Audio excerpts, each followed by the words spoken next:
Hey everyone, it's Taylorverse, and welcome back to Sin.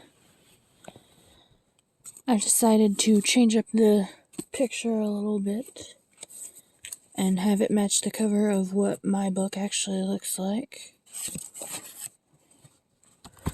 We're starting on chapter 17.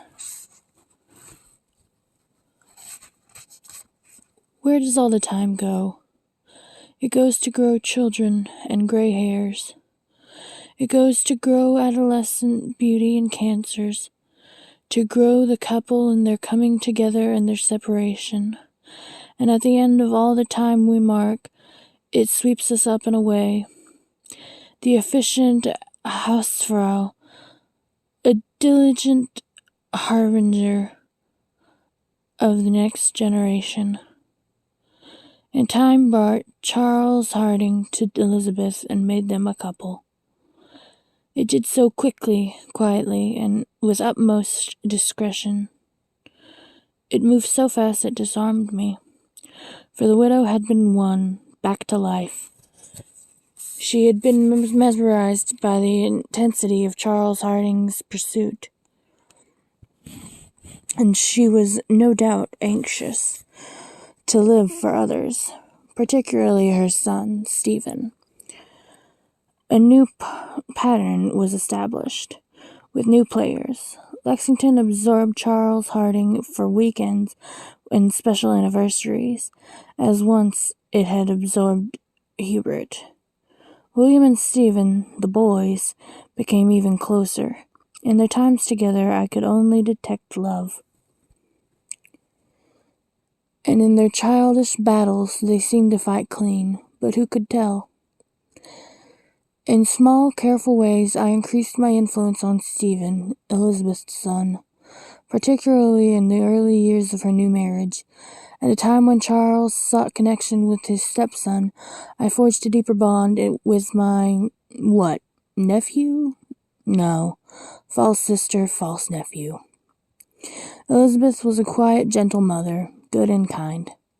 There was no question that Stephen adored his mother, but I was a more captivating companion. Suddenly I increased his adoration. I was an intriguing aunt. I had a certain wildness, a sense of adventure that Elizabeth lacked. All of Elizabeth's possessions, Stephen was the most accessible to me. Our temperaments matched in some way. A wayward streak, perhaps. It pleased me a lot when at Lexington he called out, "Aunt Ruth, you're so funny," or "Come on, Aunt Ruth, challenge me," or "Test me on this, Aunt Ruth," or "Let's go, Aunt Ruth, let's go." It pleased me, this application of my power. It would have pleased me more had Elizabeth ever seemed distressed, but she remained serene. Was such serenity a fault? Are you certain you approve? Over time I found I noted everything about Charles Harding. I had an appetite for facts about him. His body had a density about it, as though it had no hollows, as though it were a statue. His legs implied not speed but power, and when he stood before a window he effectively blocked the sun. When he spoke to others I felt it clearly on my skin, yet whenever he spoke to me he became blurred down the line. Sometimes looking at him, I thought of the story Helen told me. It was impossible to exploit, I was aware of that. There's nothing Elizabeth looks forward to more than your visits. Charles and Elizabeth were welcoming us to Frimpton Manor. Dominic collected our things from the back of the car. Elizabeth smiled, opening her arms to us. Stephen ran towards William and me. Then Elizabeth's kiss. Charles is right. I'm always full of happiness at the thought of your arrival. Sometimes Elizabeth's happiness disgusted me. Literally, I felt disgust. But you see us regularly at Lexington at the weekends. Yes, but it's just different here. It becomes a treat. Charles was in fine, generous form. The mogul now spent only 4 days a week in his office, besotted. I had read in a magazine in a doctor's waiting room, besotted by his new wife, the artist Elizabeth Ashbridge. Elizabeth Ashbridge is not an artist, I had sighed at the journalist's idiocy. Elizabeth Ashbridge is a reasonably competent painter of skies. We sat down to eat, a group united by blood, by love, by hatred, a fairly common combination, and we drank to the success of Dominic, this man who had stayed much longer in my life than I had ever intended. He had just become the youngest ever head of Government Statistical Service at the Treasury. You must be so proud of him, Ruth. Ruth's pride is like so many things about her, understated, Dominic replied. Oh, but underneath she's glowing. Elizabeth raised her glass. Charles addressed me. Ruth, when William's older, do you still want to set up that book division you once mentioned? Maybe. Why? This is not how I want to speak to you. These are not the words. Ruth, you had so many ideas, the kinds of books you wanted to publish. Charles is right. It would be Elizabeth speaks for me. Who are you to know what is good for me? How dare you speak of my life? You two, as a couple, for my happiness. You are so encouraging, but Dominic is uncertain. Darling? Ruth would be brilliant at anything she did, there's no doubt about that. It's an interesting idea, but let's wait. William is still young, and Ruth enjoys being with him a lot, Dominic replied on my behalf. Well, Ruth, what would be the first book you would publish? A daring novel by a new young writer? Charles asked. Absolutely not. Why? There are enough books in the world already. You astonish me. I always at least try to astonish you. But Dominic started to speak. Ruth, I think, is teasing us. Oh, sweet Elizabeth. No, dear, I'm not. I'd like to reissue some oddities. The Laws of Sparta, or a Diary of an Erotic Life, in a little pocketbook size. My first title would be The Devil's Dictionary. Silence. Neither Elizabeth nor Charles smiled. I don't know the book. Of course you don't, Elizabeth. Is it amusing? Charles asked me. Yes. My husband looked at me. Charles said, You have a very private mind, Ruth. What an extraordinary phrase, Charles. I always see myself as very open. You're not. If you decide to pursue your plan in the future, I'll help. But I'd need to establish whether you had a private passion which you'd bring to the public, or if not, whether you're an effective arbiter of public taste. Which do you think, Charles? I would think not the latter. You know, Charles, you understand Ruth very well. I heard the note in Dominic's voice. Not better than you, Dominic. Private minds, anything that's hidden away fascinates us. Dominic's right, Elizabeth spoke. And what would you know of hidden things, Elizabeth? You who have lived with my hatred for years, unknowing. Well, I've known Ruth longer than anyone. What she hides most often is her brilliance, because she... Dominic laughed, or rather made a sudden, abrupt sound that used the mechanism we know as laughter. The rictus on his face, the force to expel the air through the lungs. All this effort to cover his pain. But then laughter is never passionate. Oh, I hear the car. Charles rose. My parents had been lunching with someone from my father's old regiment, who lived in the vicinity. They joined us for tea.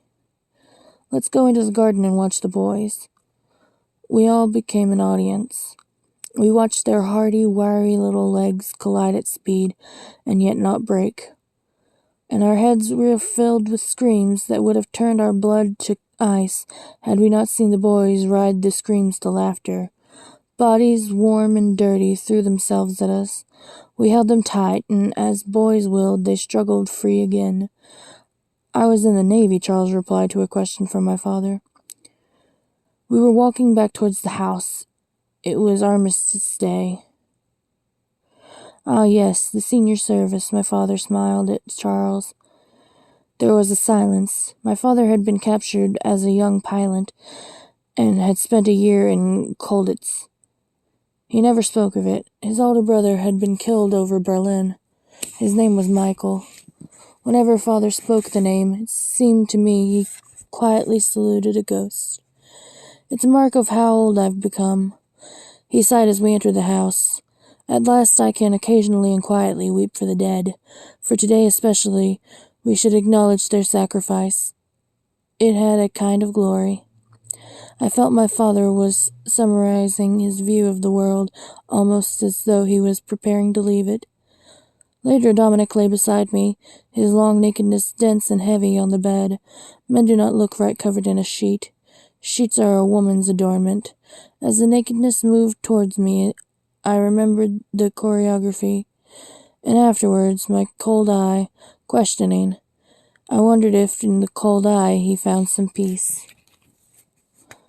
Elizabeth considered it too cruel that I should receive by telephone the news of my father's sudden death from a heart attack.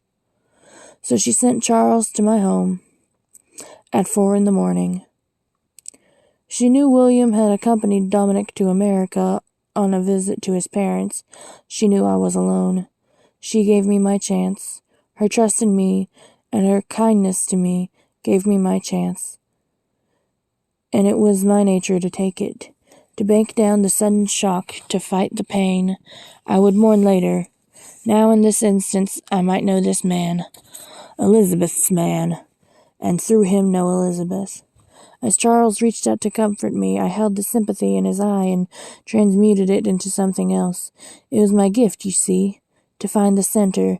As he leaned towards me, I moved in such a way that his weight fell upon me as I collapsed with grief and desire against the wall. When I opened my eyes, I saw in his face certain clues to my triumph.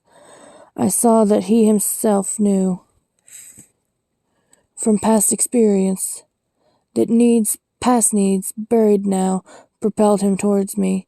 He needed a sense of sin to keep him in touch with his past. I slowly opened the door to my dressing room. He followed me down the steps, as I knew he would. Then, naked, arms above my head, I put on Elizabeth's silk slip, ageless enticement, and I thought I saw Elizabeth ghost-like stand beside me. I lay on the floor, and he moved over me on all fours and grabbed my hair, as though to eat it. And then we separated and stood at either end of the narrow room.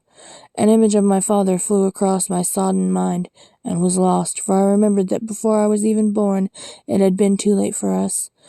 The old anger crushed the pain that rose in me, and I acknowledged that it was now too late for everything. My eyes beat Charles down and broke his resistance as he walked hypnotized towards me again. I took Elizabeth's pristine black shoe and licked the heel. I gave it to him and quietly lay down, my eyes fixed on his face above me. Slowly he traced down the lines of my body with the gleaming heel of Elizabeth's shoe. Then he hesitated. I raised my back from the floor, for I saw fear in his eyes. I wished to give him courage. Carefully, as though in a trance, he did what I wanted, and for the first time I wept for what I had become, falling further away from myself, trailing Charles in his horror and delight towards the hidden face in the rock, which, unknowingly, he had begun to carve. It was as I believed it would be. Elizabeth lay defeated beneath her black slip, which I would not let him remove. A line long forgotten came back to me. J'ai une autre. I bathed and dressed in Ruth's clothes. We drove to the hospital in silence. I kissed my mother. She was as noble in grief as one would have expected. Elizabeth opened her arms to me, held me tight and consoled me. Perhaps an acknowledgement that he was my father, my real father, and not hers. Too delicate, perhaps, to mention it. Charles sat with me. Shut the fuck up. Charles sat with my mother, held her hand, and did not look at me. Finally, we all left for Lexington. Charles drove us. The widow and 2 wives. One of them his. An adult family mourning its patriarch is not stricken by grief so much as grieving. Even the sudden death of the old has about it the knowledge that it was foreshadowed. As I stood in the church, my sadness was pierced by the light of an endlessly playing internal film of Charles and me, and of our bodies. I looked at Charles secretly, intensely. Hadn't Dominic once told me that gazing at certain objects alters their composition? Are you the same man, Charles? Am I the same woman? Is there a persistent self somewhere? I stood beside Dominic, who was exhausted after his night flight from America, and thought of the lie of the body and the mind.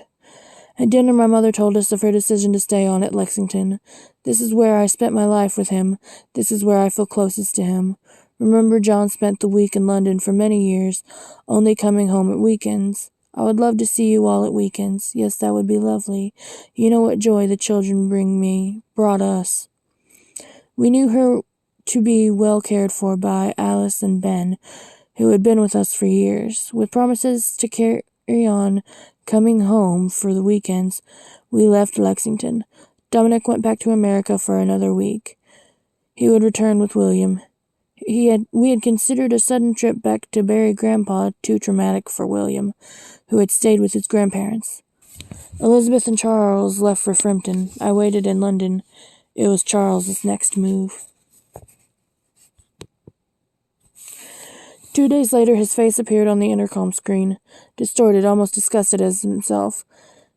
He seemed like a robot on a gray canvas. Then he stood framed in the doorway. I have a key, you know, for the main door and for Elizabeth's studio?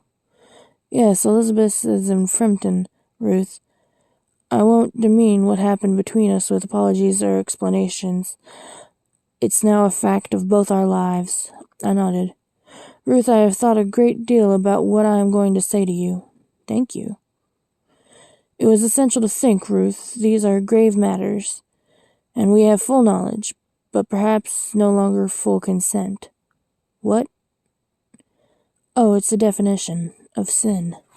My first wife, was a Catholic, I remember now. Grave matter, full knowledge, and full consent. Exactly, but you're not Catholic, Ruth. No, but religion has always fascinated me. Oh, I surprise you? In every way, my dear. Ah, my dear.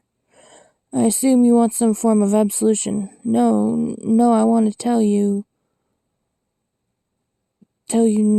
me nothing, Charles. Tell me nothing. I am familiar with sin.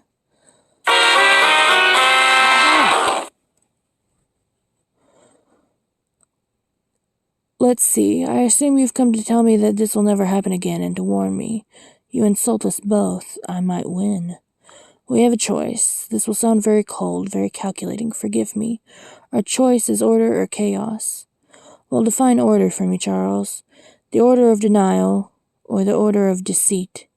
And chaos. What about chaos? Chaos of discovery and the destruction of our families. And you, Ruth, as I have observed, are built for ordered deceit. And you? I don't know. On the surface, perhaps, even more than you, but I don't know. Elizabeth, I ventured. The first rule, Ruth, is that you will never mention Elizabeth when we are together, like this. Rules? The rules of engagement. Yes, you see, Ruth, we match each other. Perhaps. Children alone in the dark who have never been happy or good. I, who believed myself a master in most things, now began my apprenticeship to Charles Harding. I had believed him to be my victim, but he had been more willing than I knew. I had sought to trap, and was trapped in a world of my own making, which he came to dominate. Nothing prepared me for my hungers, which, if not assuaged, would surely devour me. Charles was not untouched by me. He had needs too, but he could place limits on his desires, whereas I had none. So I learned fear. But I never told my fear to Charles. Why harm one's master? He was already strong enough. Charles was the stronger, and the stronger is always feared. Better to be feared than loved? Best to be feared than loved. Feared and loved. Can they coexist together? They almost always do. Why does the child love? Fear of abandonment when sustenance is still needed. It is the same with love. But that is not the correct word. What is the word? When one's body feeds another. I had been worshipped by Dominic. I had seen his fear of abandonment. Now it was my turn. It always comes around, your turn, for pain, for knowledge. The knowledge you wish you had not attained, but it comes. For no one can do your own knowing for you. Elizabeth's studio moved into the pattern of my lusts. Once, just once, I led a trapped Charles past blank, upstanding canvases, and the blind blue skies she had painted were mocked by me, by my actions, in silence, though with sighs. And Elizabeth's things moved deeper into the pattern of my needs. Over years, the lie became a habit. We wore it well. My lifetime of small deceits had made me a skilled exponent of a dubious art. Had Charles learned his capacity for treachery early, or had it suddenly blossomed into that short fatal relationship of long ago, in the year of Felicity's death? Perhaps it was just a natural talent. I feared him too much to delve too deeply, and I sometimes wondered, did he not fear another tragedy, or were Elizabeth's innocence and goodness his great protection? Our times together, easily arranged, we had privileged information, were compulsive, fierce, and never satisfying. They became a spiral staircase into rooms of the doors of which we should have never opened. And I led the way, my first obsession leading to the next.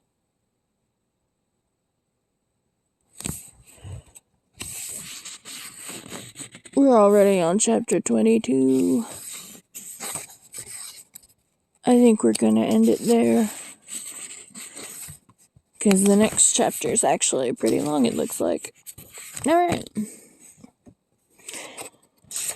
Well, she finally seduced the man, and we're a little over halfway through the book now. So tell me what your thoughts are in the comments below, and I'll see you next time. Bye-bye.